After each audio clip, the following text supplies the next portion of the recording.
we're excited to be here. It's our first Final Four in quite some time for UCLA, and we're proud to represent our institution.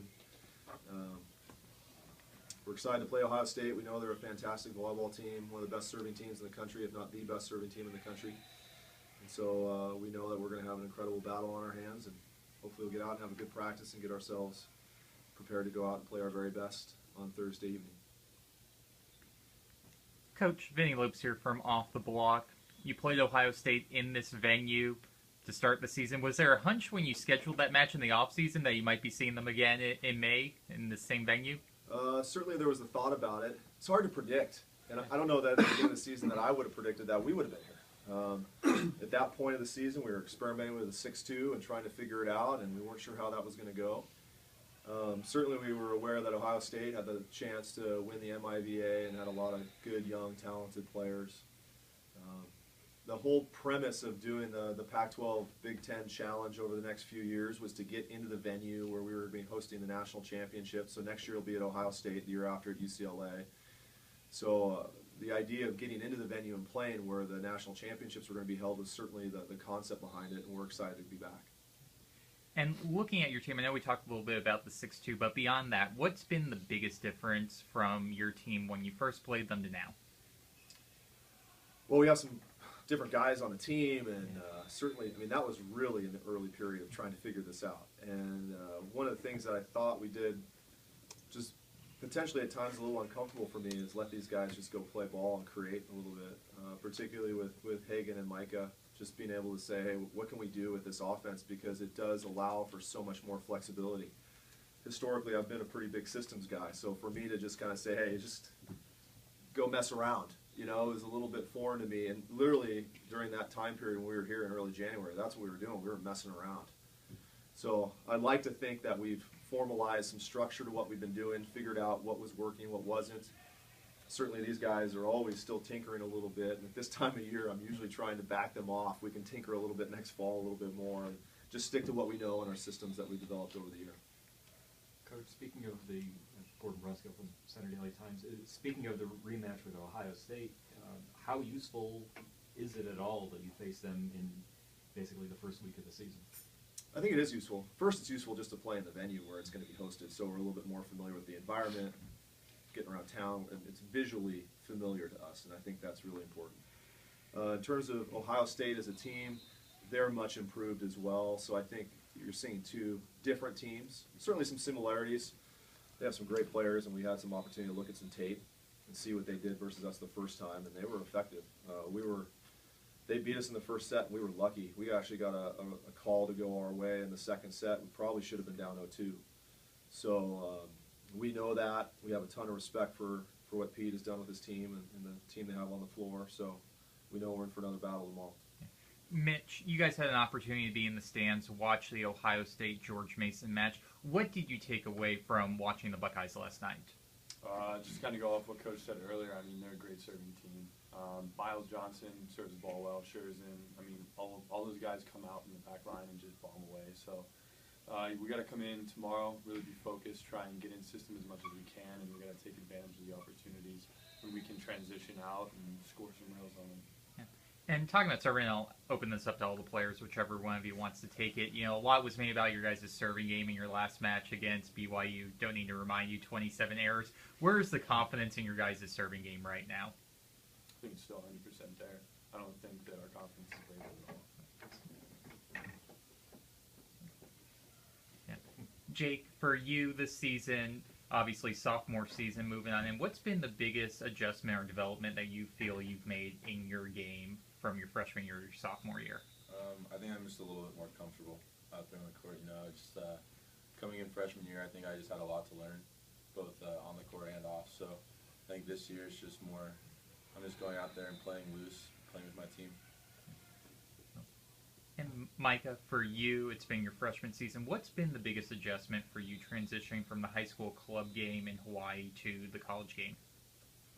Definitely the time commitment and the grind of the season. I played multiple sports in high school, but it was nothing like college sports. You're there every day. You're lifting weights every day. Constantly thinking about it, constantly with your teammates. and just the overall just wear and tear on your body of just going out every day and competing against not guys that just want to play for fun anymore. You know, you're going against guys that do this. Some of them to do it for paying their college tuition. Some of them have been doing it for their whole life, and they're unreal players. So I think just being around the best of the best, especially at being at UCLA and Coach Spratt, it's definitely eye-opening, and it's definitely a tough season to make it through. Now, I want to ask, you did make number 2 on SportsCenter for your play against Long Beach State, jumping over a chair. What did Coach Spratt say to you after jumping over a chair? Did he tell you never do that again, or was he okay with it? We haven't quite talked about it. I'm not sure. Hopefully he's okay with it. Yeah. So will you try to elevate your game at all, though? Maybe jump over a Prius or something like that? So something of the sort. Yeah, yeah. We have something lined up. We have something lined up, yeah. Mitch, when you were here in January, I asked you about the possibility of coming back. Now that you are here, close to home, do you feel any kind of extra internal pressure that you have a lot of family and friends in the bleachers? Yeah, I mean, I have a lot of family coming up tomorrow. Some friends have texted me and told me they're going to come. It's something I try not to think about a whole lot because that's just outside noise that you can't really pay attention to. I mean, when you're in a Final Four, you got to really focus on the task at hand, and right now that task is beating Ohio State on the first point, and it's what I'm trying to focus on right now. Hagen, for you, obviously you come from a legendary volleyball family. I want to ask for you, first off, what is that like for you coming to UCLA knowing that your dad is a Hall of Fame volleyball player, and how have you been able to, is that something you embrace? Is that something you necessarily don't like to think about? How do you handle that? Well, growing up, he never really had to push me into volleyball or even UCLA. I was UCLA all the way for me. I loved it from the beginning. And then I haven't really felt any pressure from his status as a volleyball player. I look up to him. I want to try to play like him because he was very good in his time, and just do the best I can, whatever I can do myself. And just out of curiosity, is he giving you any advice going into the NCAA tournament or anything from his days playing in these events? Nothing really from his days, but he sees how our team is playing, and if he'll say a little something there, but he doesn't want to get too involved and be I guess a burden on me to think too much or anything like that. Well, I want to ask you also, talking about your play this season, the 6'2", what's been the biggest adjustment for you playing a 6'2"? Because I'm sure that's something that you probably haven't played a whole lot in your career before this year. Actually, I ran a 6'2" all the way up until college. Oh, wow. Yeah, pretty much every year. The biggest thing, getting back into hitting for me was a little difficult at the higher level after not hitting for 2 years. And so adjusting to that, adjusting to the bigger players, the limited range they give you with a big block, that's been tough. Coach, I want to ask you, and you played in the 1990s with UCLA, and so much was made in the 90s about that UCLA swagger when they walked in to an arena. How does this team compare in terms of that swagger? Because I know you guys have one. Do you feel that it's about the same level of swagger? Or? I'm just laughing because they all heard I played in the 90s. It seems like, oh, man. The swagger was definitely there. We'd like to develop it. Part of me feels like one of the things I wanted to see in this move back to UCLA was, could we replicate the days from the past? Could we become a team that's in the Final Four every single year, competing for championships and maybe winning them every couple years like we were doing, having every class win a championship? Is that possible now? I don't really know. There's more good players that play. There's more teams that are competing for championships. But I still love UCLA and what it represents and the support that we get and the experience that we can provide our student athletes. I think it's second to none. And so if we can continue to recruit well, train well, I think we can come to more of these tournaments, and the more that we're at, the swagger will come back. Mostly, I want to make sure that we play a certain style of play and have a good idea about how we want to mentally prepare for every volleyball match. That isn't necessarily about swagger, it's about how you play every point. And so I think that's a constant dialogue for where we want to take this team down the road. Yeah. And Mitch, I want to ask you, because I believe you were a senior in high school or a freshman coming into UCLA when Coach Spratt took the job at UCLA. What was your reaction, kind of a high school kid, when you heard that Coach Spratt was going to UCLA? Yeah, funny story. I actually met Coach Spratt at Irvine.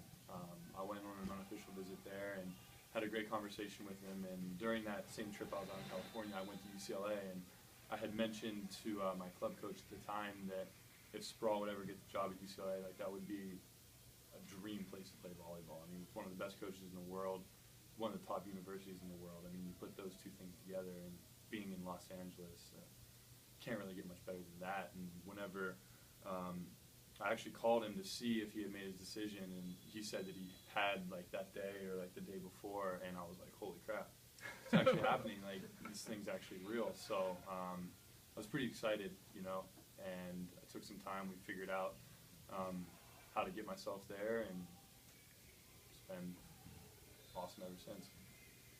Jake, I want to ask you, looking at Ohio State, obviously a strong serving team, what do you guys have to do to be prepared to handle the serves from Cesarian and Johnson and all those players? I think we worked on it a lot this week. You know, we know what their serves are like and kind of where they go, so we just need to be able to go out there and just pass the ball. I mean, when they played George Mason, I think they did a really good job of passing their serves, so I think that's really just the key, is to go out there with confidence and not be afraid of their serves and just be out there, stick them. Yeah. And Coach, follow up on that a little bit with Ohio State. You look at their stat line from last night. Johnson, Cesarian, both 40-plus attack attempts, and I think only one other player had double attack attempts. How does that change your preparation for a match, knowing that there's really probably only going to be two guys that are going to get the majority of their sets? Well, I think playing throughout the course of the MPSF season, you play different teams that have different styles of play, certainly different numbers of guys and attempts, and so I think we're used to adjusting how we defend against different teams that bring different strengths. So I don't think this is going to be necessarily that big of an adjustment for us. Certainly last night, Ohio State didn't have Driss on the volleyball court.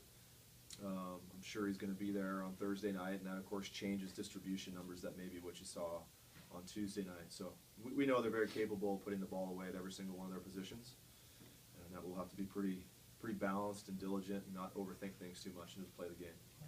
I'll open this up for all the players. First NCAA tournament experience, what's been the coolest part so far for you guys? Obviously, besides this news conference.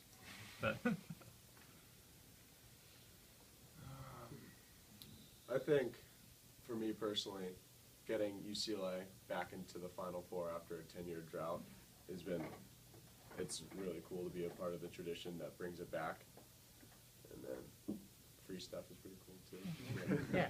Well, and hey, just to follow up on that, I'm intrigued. How much is the drought? Because it's so rare for UCLA to go 5+ years without winning an NCAA championship. You're in about a 10-year drought. How much is the drought talked about just among the team and alum?